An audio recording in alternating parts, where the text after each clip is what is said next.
भैया एक बार फिर से वही अंदाज में आप सबके बीच में ई भी मुआदी की जात बा और हमें आशा ना बल्कि पूरा विश्वास है कि यहू के उहे प्यार दुलार मिली जवन हमरे ऊ गीत झकोरा मारे पंसील के मिलल रहे। कैसे सुमित भैया? कैसे हो? अरे सुनी न मामा बाबा भीम के हो, सुनी न मामा बाबा भीम के मनुआ दी घबराए हो, सुनी न मामा बाबा भीम के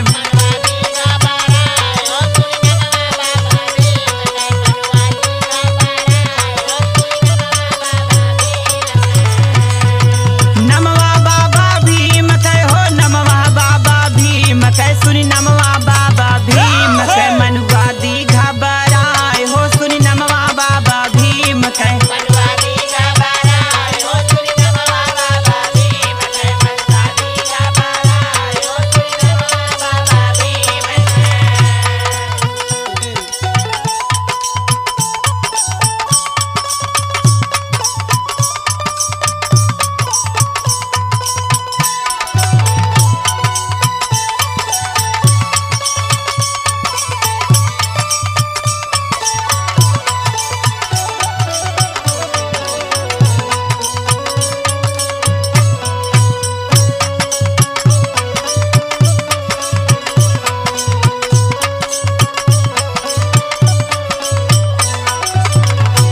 एसपी भैया सुमित भैया बाबा साहब के पास 32 डिग्री नवभाषा ज्ञान रहा है, लेकिन आज उनके बनावल संविधान में ई 8वीं फेल कमी काढ़त है और उनके खिलाफ काव काव कहत हैं, काव काव करत हैं। हई सुनत नहीं करे न विरोध तोड़े भीम कई मूर्तिया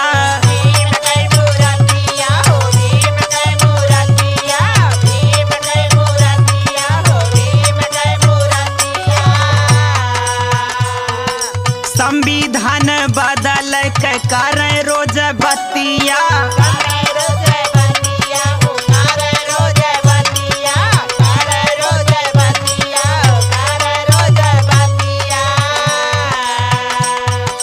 करे नहीं विरोध तोड़े भीम कई मूर्तिया,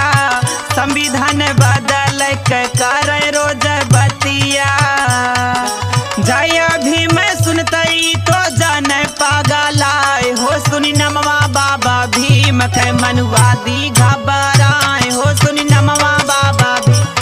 मनुआ दी घबराए हो, सुनी नमवा बाबा भीम के मनुआ दी घबराए हो, सुनी नमवा बाबा भीम के नमवा बाबा भीम के हो, नमवा बाबा भीम के सुनी नमवा बाबा भीम के मनुआ दी घबराए हो, सुनी नमवा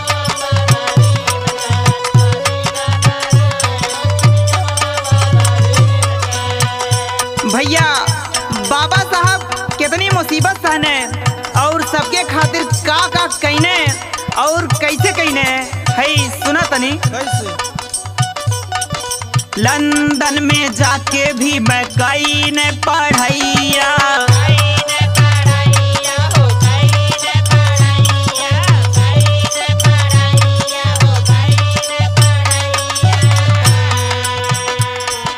शोषित वंचित दलित बदे लड़न लड़ैया,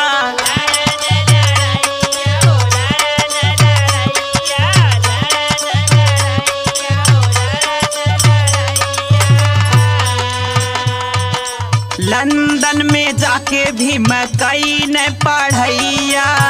शोषित वंचित दलित बदे लड़न लड़ैया। अरे छुआ छूते भेद भाव गई न मिटाए हो, सुनी नमवा बाबा भीम के मनुआ दी